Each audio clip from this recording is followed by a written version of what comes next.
शिवसेना उद्धव बाला साहब ठाकरे पार्टी के जो मन में है, जो दिल में है, वो साफ बात है कि सरकारें आती जाती रहती है, फिर आएगी, लेकिन रिश्ता तो ऐसे ही चलता रहेगा।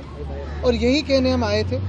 उन्होंने जो पिछले 10 सालों में दिल्ली में जो काम किया है वो सारी जनता जानती है। ये जो चुनाव हुआ उसमें चुनाव का बहुत बड़ा हाथ था, आशीर्वाद था, और भाजपा ने चुनाव आयोग के तो आभार मानने ही ज़रूरी है।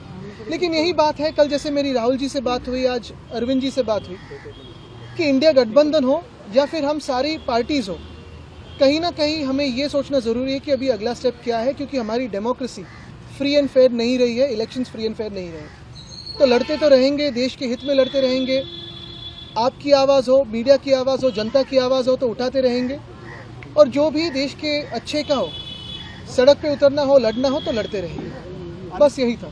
लेकिन आपको नहीं लगता जो आपसी कन्फ्लिक्ट था उसका नुकसान भी जो है हुआ है, और दोनों ही पक्षों की? देखिए, काफ़ी सारी इसकी एनालिसिस हो सकती है, होगी भी, दोनों पार्टी अपनी अपनी एनालिसिस रखेगी, लेकिन हमारी तरफ से जो रिश्ता है वो रहेगा, जो दोस्ती है वो तो रहेगी। इसके आगे मैं कहना चाहता हूँ कि जो काफ़ी सारी जगहों में वोट्स काटे गए थे, जो वोट्स डिलीट हुए थे, उस पर भी कभी ना कभी विचार करना ज़रूरी है, क्योंकि वो वोटिंग का अधिकार लोगों से छीना गया था, वो चुनाव आयोग ने छीना है, तो उस पर भी विचार विमर्श होना ज़रूरी है। आदित्य जी, क्या इस इशू पे, वोटर डिलीशन एडिशन पे आपकी कोई चर्चा हुई दिल्ली महाराष्ट्र दोनों को लेके? देखिए, आज तो कर्टसी कॉल था, आज तो यही कहने आए थे कि रिश्ता तो ये जारी रहेगा।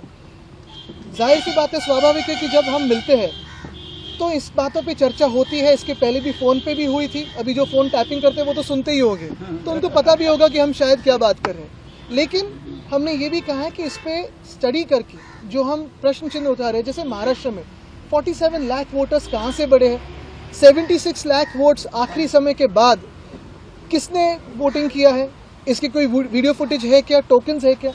चुनाव आयोग इस पर बात करने के लिए बिल्कुल तैयार नहीं है। और ये सारी बातें अगर आप देखें तो हरियाणा हो, उड़ीसा हो, दिल्ली हो, मध्य प्रदेश हो, महाराष्ट्र हो, सारी जगह कॉमन है, ये एक पैटर्न दिखने लगा है। तो हमारे देश में आज फ्री एंड फेयर इलेक्शंस होते नहीं है, इसी का ये सबूत है।